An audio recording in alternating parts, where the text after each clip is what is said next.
Hello, everybody, and welcome to John Wulai. Woo! Yes, another themed month. Woo! Was that an intended pun? The woo. Yeah, that's my excitement, Thavy. My excitement to be able to talk about John Woo movies. Finally, this has been in the cards for a while. It has, yeah. We've been wanting to do more themed month movie reviews. Usually, it's hard. Usually, it's just Jackie Chanuary, but this year we're giving you 2 special months. I know, right? So you should definitely leave a like for that. We might even give you a 3 next year if time permits. Nah, that'll be paywall. This is it. This is it for us, Thavy. We do 2 for free.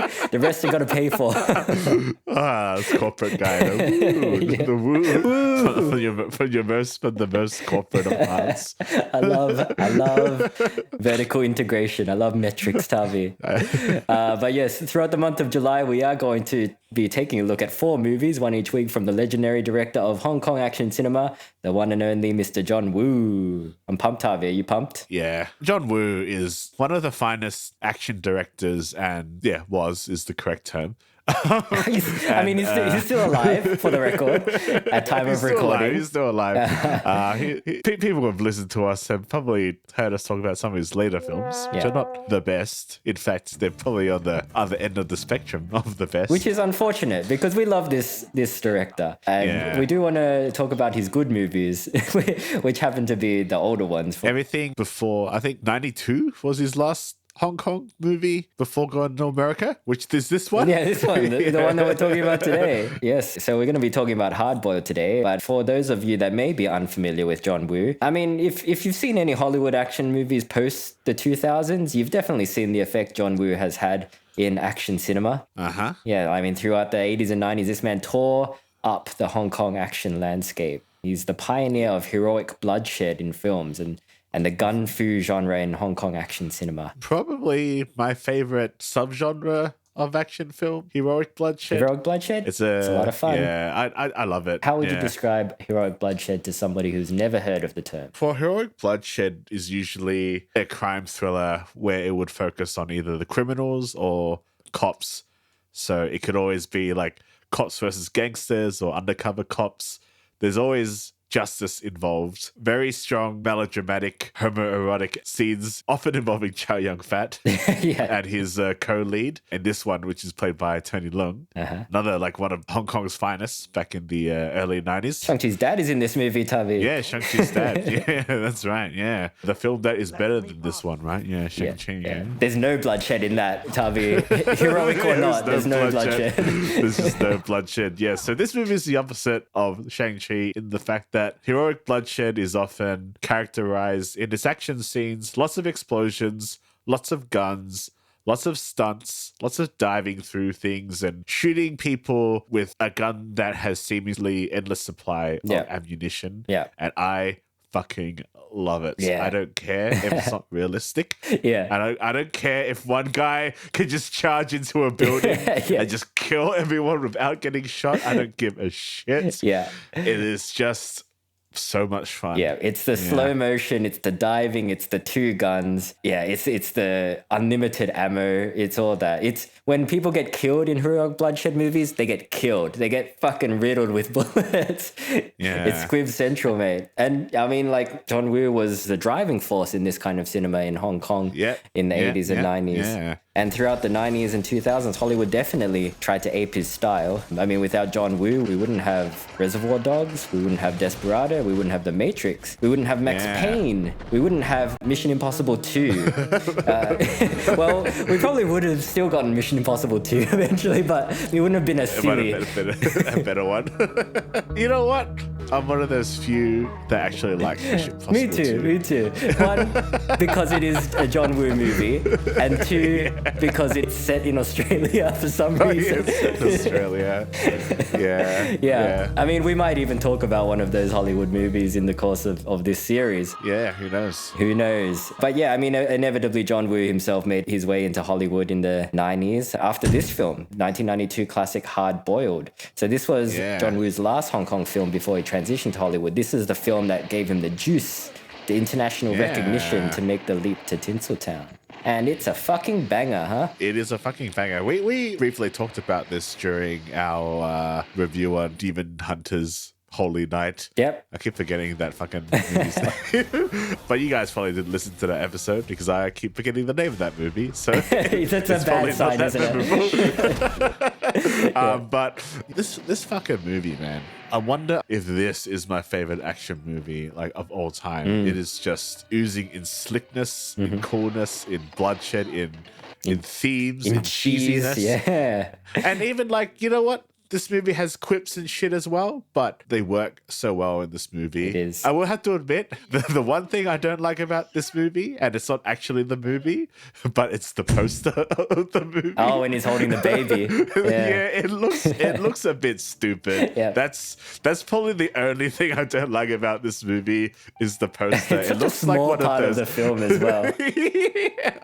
I don't know why they put that in because it makes it look like it's a full-on action comedy. Yeah, like yeah. I'm pretty sure Jackie Chan. Yeah, did a movie. Robbie Hood, I think, is it? Yeah. So that's the only negative I have about this movie is that the poster that gives it the wrong tone. It definitely doesn't set the mood of the film. But yeah, like you said, we did get to see this in cinemas recently, which is a very rare treat considering how closely guarded these films tend to be by their former owner. But will soon be re-released soon. Yeah. By, I think Shout Factory. Shout Factory So good on them. recently acquired the rights to distribute, and not just this film, but all 156 films in the Golden Princess Films library, which were previously owned by Kowloon Development Company, which was not very focused on the film business, which explains why they were so hard to access outside of Asia prior to this year. But yeah, I mean, Shout doing the 4K restorations for these films, good on him. Yeah, it's a pretty cool process. But I won't talk too much about it now because I don't want to fucking learn about how they do that shit. I just want to watch the fucking movie. Yeah. It is fine because it is that kind of movie. And now you can watch it because Tons of action. Shout Studios owns it. Yeah, but I mean, do you want to give a brief rundown on for those who haven't seen Hardboiled? Of course. So Hardboiled centers around a hard-boiled detective that goes by the name of Tequila. Basically, he's trying to shut down a group of gun smugglers. He comes across a triad underling, Alan. So Tequila goes on the trail of Alan, only to find out that Alan is an undercover cop that's trying to infiltrate the triads to shut them down. So the two of them eventually work together to shut down Anthony Wong's character, Johnny Wong. Tequila and Alan go and shut down Johnny's hidden gun library by just going and shooting up the place and shooting all the goons and using all the double guns, and all the heroic bloodshed is happening all at once. Yeah, gun smuggling was such a popular trope to use in the late 80s, early 90s. Yeah. I think it's just due to the influx of guns and warlords who had access to lots of weapons, like post-Cold War. Yeah, I mean, Lethal Weapon 2, it's about gun smuggling, I think. Beverly Hills Cop 2, maybe, as well. Yeah. I really like gun smuggling as a plot point. Yeah. It can really lend to characters being surrounded by lots of weaponry. Lots of good choice for weaponry. Yep. And there's no shortage of that in this movie. There's so many guns in this movie. I'm pretty sure there's an M79 in there. There's one of the characters, Mad Dog, who's one of the head honcho henchmen of Wong. He has a very fun choreographed fight scene with Tony Leung and Chow Yun-fat with I don't know what to call it, like a single shot pirate gun. It looks like a pirate gun, yeah. It does look like a pirate gun. So this gun makes a reappearance in Hard Target, wielded by Lance Henriksen's character. Yeah, it does. It's like a rifle had a baby with a handgun. Yeah. Very cool. There is so much damn craft in this movie in terms of stunt work, in terms of just timing of squibs. Yeah. In terms of physicality from all the actors. I particularly enjoy, there's a lot of 1v1 of Tony Leung and Mad Dog. And there's just them running around and just trying to shoot each other. Yeah. And it is just so entertaining to watch. Yeah. And one of my favorite things about this film, and I guess a lot of the heroic bloodshed films, is the early 90s gun sound design. It is one of my favorites. Yeah. I think I talked about it in Jackie January when we talked about Police Story 1. But this one, it's just amped up to the nth degree. Yeah. You know. And in most of John Woo's movies as well, it's amped up because there's so much gunfire in all of these films. And this is in the era before CGI as well. So yeah, it's it's squibs all the way, mate. Like, Yeah, there's so no good. CGI. There's hurting the actors. Like if we get a chance to talk about it better tomorrow too, there's a pretty humorous backstory behind one of the stunts in that movie. Yeah, yeah. But man, it is just so impressive. And even just the use of shutter speed, doing the Wong Kar-wai effect, like slowing things down. Yeah. Just a lot of very simple things you can do with the camera, but just change a lot of the emotional connection that you see when images are portrayed in such a way. Some modern action films can't even hold a candle to this movie, in my opinion. Yeah. Just the sheer scale of set pieces and the sheer scale of stuntmen, and just having really, really charismatic actors. Oh yeah. In this, oh my it's god, it's the charisma and it's the bromance. Oh dear lord, it is so much fun to watch on screen. And like when they do quip, it kind of just works. They've got the charisma to pull this kind of humor off. Yeah, I mean, it's not particularly laugh out loud humor, but they just pull it off so well because they're so cool. There's two cool dudes saying cool things to each other while holding shotguns. They play fucking jazz and shit, and Tony Leung is always walking slow motion on his days off and giving flowers and then killing people and finding guns inside books and shit. Even the little comedic elements, like in the police station, the scenes that he shares with Teresa, the police captain, and the police captain,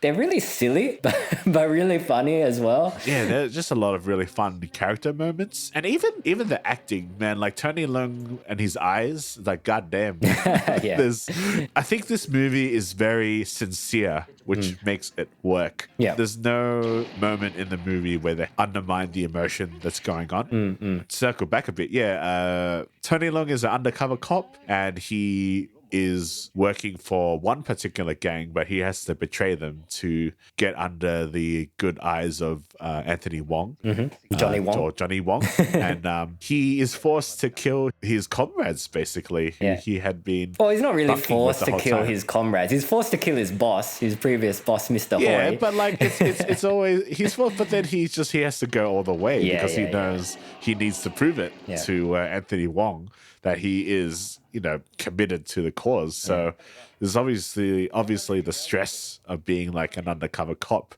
And that's what I love what early Hong Kong cinema did back in the day. Just tell these like cop stories really well. It's such a staple in that era. Obviously, in this kind of story, there's going to be betrayal. There's going to be the undercover cop doing things that he doesn't want to. But the way it's carried off by Tony Leung is so good. Because it's so complex as well, even though it is a simple plot point. Because he's an undercover cop. He shouldn't really feel that bad about killing these bad guys. Because, Mr. Hoy he's a bad guy. He's a triad boss. But he's been so deep undercover that, he's developed a relationship with this guy, this criminal, and he now is forced to kill him. Because like you build some camaraderie with the people you spent that long with. Yeah, and they only share one scene before that. But in that one scene, you get all of their relationship. It's so good. It's just good acting, It's just selling it really well. Like this is one of those movies where you can market it by watching the first 10 minutes of this movie. It's Chow Yun-fat in a jazz bar, and he's got his like tequila slammer, which is apparently tequila and lemonade. Yeah, and but you got to slam it onto the table. You got to slam it, yeah. So it fizzes all over your hands, gets it all sticky. Play some clarinet. Yeah, goes to the tea house, and that opening tea house sequence, it is just like amazing. Yeah, there's like one main gunman who's sort of the main henchman, and he's the one that kills Chow Yun-fat's partner, who gets pretty rinsed with the music, which is kind of comical when you watch it. Yeah, but I didn't realize that this actor was the very popular Jun Kunimura. He kind of looked familiar, but it didn't look like him at all to me. He just looked like I thought it was just like some Chinese guy. Yeah, I mean, he is playing a Chinese guy because this guy. Chow Yun-fat kills him basically out of revenge. And it turns out this guy is an undercover cop. So Chow Yun-fat's character, Tequila, is a cop killer.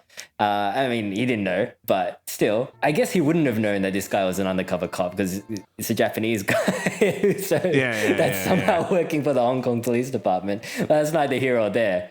There's a couple of moments where these characters kill cops. Tony Leung's Alan also kills a cop later on during the hospital scene. During the very famous, I think that scene often on DVDs is called 317. So that whole sequence in the hospital is a one-take action scene that goes for 3 minutes and 17 seconds. I think they did 3 takes. Yeah. So imagine that. You'd have so much shit to set up. And you have like destruction as well. Yeah, aren't they just flying through glass and shit? That shot would have been maybe 1 day or 2 days of shooting, I reckon. Yeah. Because you do the take and then you just let production design and makeup and all that just reset the scene. Because that's what you did back in the old days. Right, you gotta change the clothes because they've got all squid blood on them. The part where he electrocutes himself is pretty funny. I enjoyed that part. It's so stupid. I mean, look at the context of this. I think they're trapped underground in the gun basement. Yeah. And they're trying to open this electronically sealed door. So Chow Yun-fat comes up with a plan to put gunpowder into like one section of this pipe and they blow it up, but it's still not enough. So they try to short circuit the door, and then Tony Leung just grabs these 2 fucking wires and it's just like, fuck it. Yeah. He probably, I don't know, he might have just watched Home Alone 2 or something. It's like, it's not that bad. Like, that guy survived that all right. Like, just do it. Just do it. Yeah. It's like, fuck. Yeah. And Johnny has like a PTSD attack. Yeah. It's so good. Well, did you know that this movie was actually a flop back in the day when it was first released? Well, in Asia it was, but internationally it did really well, right? Yeah. Why do you think that was the case? Well, I mean, John Woo had done a few films prior to this that, had a similar style. So I think maybe people thought it was derivative of those movies, whereas internationally, maybe less people had seen those movies. I think I read ages ago that it had come out during the same time that there was a popular Jet Li Wuxia film or something. Okay. That was like a continuation of kind of a long-running kung fu film. So people went to go watch that instead of this. Yeah, okay. And I don't know, maybe it's the violence as well. The last 45 minutes of this film is just a really long shootout in the hospital. And there's so much death in this movie. I'm pretty sure this movie has a on-screen body count of 317 people. Yeah. Is what it was. That's pretty big. It's pretty big, yeah. Yeah, it's so good. The action is so good, but the dramatic elements are so good as well. There's a bit in the hospital, right, where Alan and Mad Dog are having their little fight, and then they realize there's a group of patients and nurses in front of them. And, they've just got that connection of like, oh, we can't shoot each other through these innocent people. Yeah. Even though Mad Dog's a pretty bad dude, but they have that code. Yeah. They have the code. So they kind of like put their guns down and start to back away. And then fucking Anthony Wong comes in. Just sprays everybody, kills everybody. And Mad Dog's like, what the fuck are you doing, man? Tries to kill him, runs out of bullets, gets killed. I mean, it's a pretty anticlimactic end to that character, but just the sudden code coming out of nowhere, like, it's so good. Well, a lot of this movie drops on the sense of like cop morality and the effects of being like undercover for that long. I guess it's not maybe as well explored as say something like The Departed Infernal Affairs, or even Infernal Affairs is, but it probably isn't dwelling on that too much. But it's there. It's all part of it. It's there. But it's still well done. Like it still explores these themes pretty well, like themes of justice and how much can you do as like an undercover cop, because he's just killing cops and whatnot, and morality. I mean, they do touch on it, but they kind of brush over it at the same time. There's a point, like I said, where Alan shoots a cop by accident and he's like, did I just kill a cop? And Chow Fat's character's like, just fucking keep going. You have to keep going. Who cares? Just kill him. And next minute, Alan's like blind firing around the corner. Doesn't care who he's shooting at. So it's there, but also it doesn't matter that much. Yeah. This movie is funnier than I remember it being as well. There's a few humorous And some of it's yeah. not. I don't think it's intentionally funny. Like there's a bit where Tequila and Alan are at Alan's boat, and all these bad guys bust into the boat and try to kill them. And then, I know what you're gonna say. and then Alan and Tequila manage to fight them off. But then Anthony Wong's character is coming, so Alan's like, "You gotta go, Tequila. You gotta go." And Tequila's like, "All right, be careful." Yeah. And then he dives into the water. That got a huge funny. reaction in the audience that we watched it with. Everyone was pissing themselves laughing because it's really funny. Really funny. It's probably the unintentionally funny moment. He just dives. I mean, I don't know. Yeah, it's hard to tell whether it's intentional or not, because it does come like after a pretty dramatic action set piece. But then in the hospital during that dramatic set piece as well, there's a bit where Teresa is trying to save all the babies, right? A goon like jumps her. I think he's going to go like chase some like officer that he's about to shoot, and she pops up. Yeah, that's right. Yeah, like, and she's got a gun on him. She's got the drop on him. Yeah. And then he fucking slaps her, even though she's got a gun on him. And then she just shoots the shit out of him. Yeah. That's pretty funny. If you wanted to be a bit nitpicky about that scene, because they're trying to rescue these newborn babies, and obviously when you're basically a newborn, you've got very sensitive ears. So they're like, well, there's all this gunfire that's happening, so let's put some cotton swabs in their ears. I don't think that's going to do anything. Then again, if you're going to pick on that, then you'd be like, oh, why does this guy have so many bullets and a gun? So I think the movie sets itself up stylistically enough that you can suspend your disbelief. Yeah, a guy can't bust in through the roof of a warehouse full of bad guys, and it's just him, and get out of there alive. He just been killed instantly. It takes him ages to get from the roof to the floor, and he's just out in the open. He's out in the open where everyone has eyes on him, and he's just spinning around with some kind of submachine gun, and then he like slides backwards and shoots a bike that jumps over him, and the bike explodes while the guy is still on it. And then you see that in the same shot. I mean, come on. Like, you just feel like, yeah, that's fucking cool. Yeah. It's just like, you just would not see any action films like that doing this kind of action. I mean, besides John Wick, because we always talk about John Wick. Mm-hmm. The thing about John Wick is that they go for realism, right? Whereas this movie and movies of its ilk are not going for realism. They're going for style.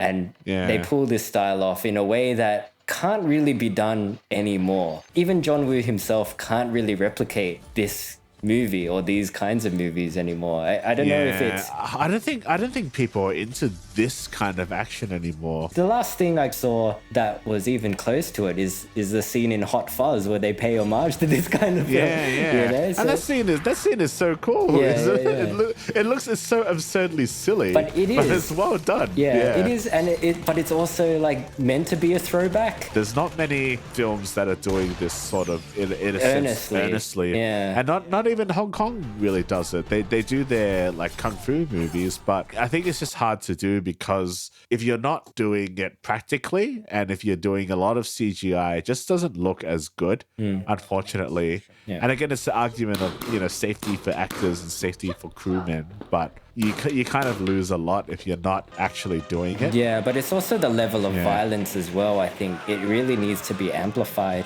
to the point where you're killing like 300 plus people on screen, and that's not really the way movies work anymore, I feel. Yeah, movies are kind of pussying out, to be honest. Well, really. I mean, there are violent movies still, like Havoc is pretty violent. You know, Timo's movies are pretty violent, but they're just different. They're very different. Yeah, and I think this kind of cinema, you know, it just lives in the 80s and the 90s, and I guess so. Maybe that's for the best, because we'll always have these films, especially if Shout Studios is restoring these films.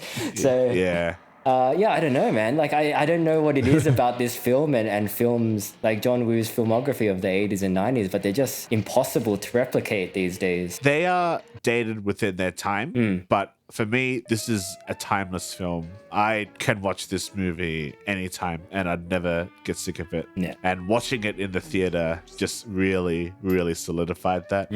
Well, hopefully we get to see a few more of John Woo's films in the cinemas in the near future. Yes. But do you have anything more to say about Hardboiled, Thavy? Go watch it. I'm not sure when Shout are going to release it, but I'm sure it'll be easy to access. And I think they're going to put it on some streaming platforms as well, or something like that. It seems like they really want to share these movies with the world. Which, thank God. Which is good for us because hopefully they don't copyright strike us for this video.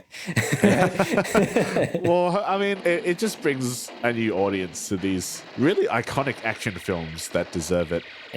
Deserve the recognition, I think. All right. Speaking of iconic action films, here's a sneak peek at what we are going to be looking at next week.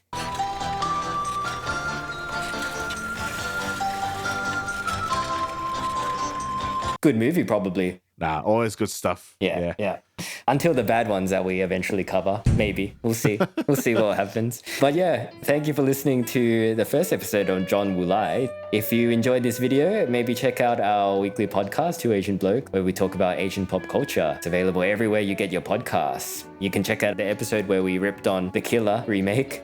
But we praised the original. Yeah, it made us go back and watch the original Killer, which maybe we'll talk about one day. I'd love to watch that in the cinema as well. I think I'd go see it. So I'm pretty sure, I like The Killer. I'm pretty sure now that the rights are under the right hands, you'd probably get a chance to. Yeah. All right, guys. Until next time, we'll catch you later for John Woo Lai. I tell you what I did though, just to talk a little bit. Like as soon as I came home from watching Hardboiled, I went and bought the sequel to Hardboiled. You know that Hardboiled has a sequel? Oh, the video game. Yes, Stranglehold, which is $2 on GOG at the moment. So I bought it and I played it, and it's fun. Yeah. Just again, it's sliding on poles and shooting people with two pistols and diving around, and maybe we'll capture some gameplay for John Woo Lai. Yeah, we'll see.